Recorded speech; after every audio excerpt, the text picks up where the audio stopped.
बिस्मिल्लाहिर्रहमानिर्रहीम। अस्सलाम वालेकुम व्यूअर्स, हेलो फ्रेंड्स।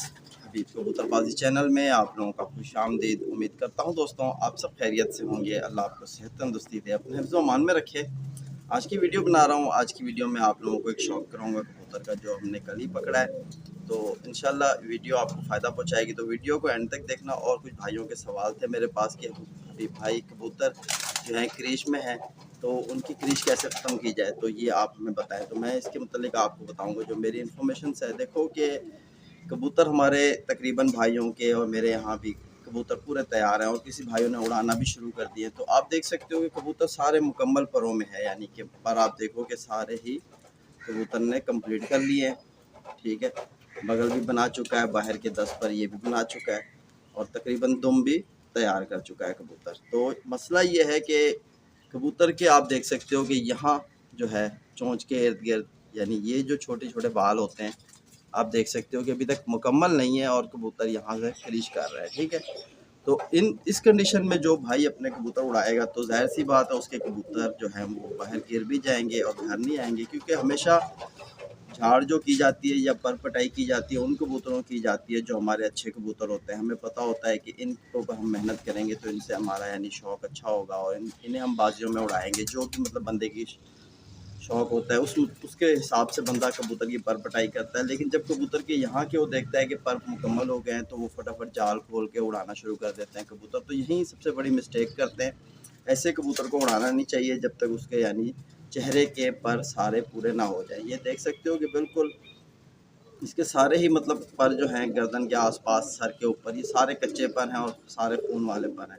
तो जब कबूतर इन परों में उड़ता है तो कबूतर को यहाँ चेहरे पे यानी हवा जब लगती है, हवा को दबाता है, तो ज़ाहिर सी बात है तकलीफ़ का सामना होता है। और दौरान प्रवास कबूतर में अगर कोई भी परेशानी या कोई भी तकलीफ़ आएगी इसके यानी इर्द गिर्द, तो ये कबूतर बिनोट हो जाता है। बिनोट होकर जो इनका मैदान होता है, जिस मैदान में ये उड़ रहा होता है अपना, यानी एक सर्कल पकड़ता है कि मेरा ये घर है, मेरी ये निशानी है, इस निशानी के इर्द गिर्द मैंने इतना दूर जाना है, वापसी फिरना है, अपने घर के ऊपर आना है। तो यानी एक कैलकुलेशन में चलता रहता है मेरा हिसाब जो है, यानी जो मेरा तजुर्बा है कबूतरबाजी का, कि कबूतर जिस तरह हम उसे छोड़ते हैं, यानी कि अगर आपको एग्जांपल दूं कि आप अंधेरे में भी अपने कबूतर को अपने पिंजरे में छोड़ो, तो उसको यानी एक आइडिया होता है कि मेरा यानी जगह है बैठने की कहाँ तक है और मैंने कितने पर चलाना है तो अपनी जगह पे पहुँच जाऊँगा।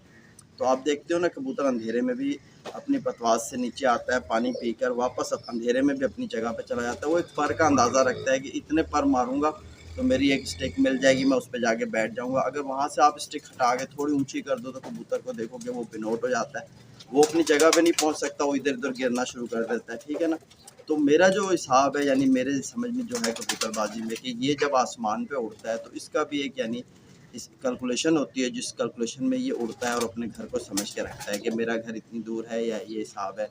तो अब कबूतर दौरान परवाज़ कहीं भी कोई उसको डिस्टर्बेंस पैदा होगी तो उसके ज़ाहिर सी बात है दिमाग उसका बटेगा किसी और चीज़ की तरफ। और कबूतर जो होता है दौरान परवाज़, हमारा हाई फ्लायर कबूतर हो या लो फ्लायर कबूतर हो, इनकी कंडीशन ऐसी हो जाती है, जो अच्छे कबूतर हैं कि वो बहुत वीक हो चुके होते हैं, उनकी आंखें एकदम लाल हो चुकी हो, उनका दिल दिमाग जो है अपनी जगह पे नहीं रहता, परेशान होते हैं क्योंकि एक लंबी प्रवास करते हैं और थके हुए होते हैं कबूतर। ठीक है, तो इस दौरान कबूतर पे आपने यानी कोशिश ये करनी है कि आप जो नीचे बैठ के कबूतर उड़ाते हो, तो आपने अपने कबूतर को बिल्कुल परफेक्ट छोड़ना है मैदान में, ताकि हमारा कबूतर डिस्टर्ब ना हो। तो ये अब कल शाम को मैंने पकड़ी है, बिल्कुल यानी मगरिब के टाइम अंधेरा होने वाला था। तो ये मेरे बच्चे वगैरह खुले हुए थे, कबूतर शाम में खोलता हूँ, जाल के ऊपर बैठे रहते हैं। ठीक है, नए बच्चे बाहर नहीं बैठे हुए थे, जाल के अंदर ही बैठे हुए थे। तो ये आसमान से उतरी और सीधा आके कबूतरों में आके बैठी मेरे जाल के ऊपर। ठीक है, तो मैंने दरवाज़ा खोला तो ये अंदर आ गई। ठीक है, तो यानी किसी ने उड़ाया, पता नहीं किसकी कबूतरी है, मुझे नहीं पता। इसको कड़ी डली हुई आप देख सकते हो कि 45 नंबर की कड़ी डली हुई है। ठीक है, रबड़ की। तो जो भी किसी भाई की हो, अगर आना चाहे तो ले जाए आके, कोई मसला नहीं है। ठीक है, तो यानी फ़िलहाल आपको बताने का सिर्फ मकसद यही है कि कबूतर की रेश अगर कंप्लीट नहीं है, आप नहीं उड़ाओ। तो ये अब इससे किस तरह यानी हम बचें और हमारे कबूतर किस तरह की रेश अपनी कंप्लीट करेंगे, ये जल्दी जो कराने का तरीका मेरे पास है, मैं आपको बताता हूँ।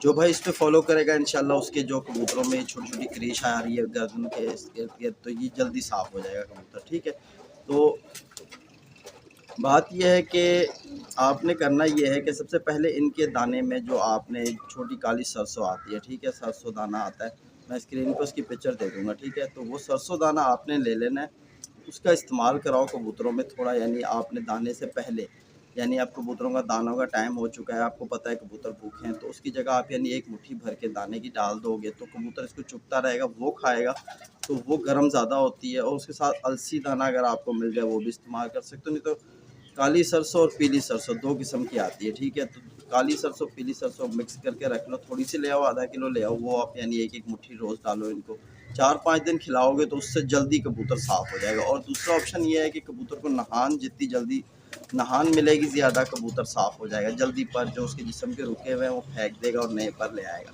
तो मसला ये है कि कबूतर को हम नहान रोज़-रोज़ दें तो वो नहाता नहीं है। तो आपको एक सिंपल तरीका बता देता हूँ, जो एक स्प्रे पंप होता है, जो हम यानी अक्सर सैलून पे जाते हैं बाल वगैरह कटवाने के लिए, तो उनके पास स्प्रे पंप होता है जिससे हमारे बालों को स्प्रे करता है ना, तो वो एक स्प्रे आप ले आओ, तो वो सुबह जो है ना आप कबूतर के पास आके उसके चेहरे पे यानी चेहरे के इर्द गिर्द आप स्प्रे कर दो पानी की, तो उससे क्या होगा कि इनके यहाँ जो गिला होगा तो ये खुजाएगा, जो पर यानी निकलने वाला होगा जल्दी निकल के गिर जाएगा और कबूतर जो है ना जल्दी खुरीश अपनी कंप्लीट कर लेगा।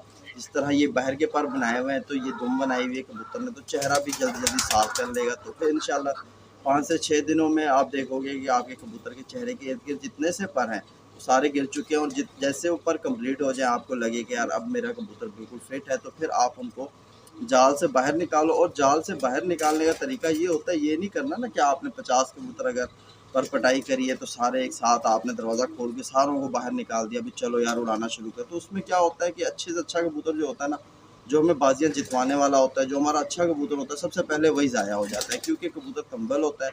और तंबल कबूतर एक साथ आप बाहर निकालोगे तो ठापे मार के ये मस्तियों में उठेंगे, तो वह एक दूसरे के पीछे यानी कि ज़ाया होने का ख़तरा होता है। तो उससे आपको बचने के लिए ये तरीका है कि आप थोड़े थोड़े करके कबूतर निकालो, 3 से 4 दिन में अपने सारे कबूतर ही बाहर आ जाएंगे। यानी कि आज आपने 10-15 छोड़ दिए, कल आपने और 10-15 उसके साथ छोड़ दिए, तो जो आज आपने 10-15 छोड़े होंगे उसमें से जो कबूतर को उड़ना होगा वो उड़ेगा। अगर थोड़ा भी ऊपर जाएगा तो आपके कम कबूतर उड़ रहे होंगे, आपकी नज़र उन पर होगी कि यार मेरा कबूतर जो है किस तरह उड़ रहा है, कैसे उड़ रहा है, तो मैं आप उसको बैठ के देख सकता हूँ। अब आपने 50 कबूतर छोड़ दिए तो आपने कौन किस किस कबूतर पे आपने फिर नज़र रखनी है, आपको परेशानी होगी। तो मेरा जो इल्म था, जो मेरा तरीका था, करीश के हवाले से भाइयों के सवाल भी थे मेरे पास, तो मैंने आपको बता दिया कि आपने इस तरह करना है। तो ये कबूतर हमने कल मगरिब के टाइम पकड़ा है, तो माशाल्लाह है तो फ़ीमेल कबूतरी, और आप देख सकते हो इसके पंजे वगैरह भी दिखा दूँ, ये इसकी दुम है, ठीक है।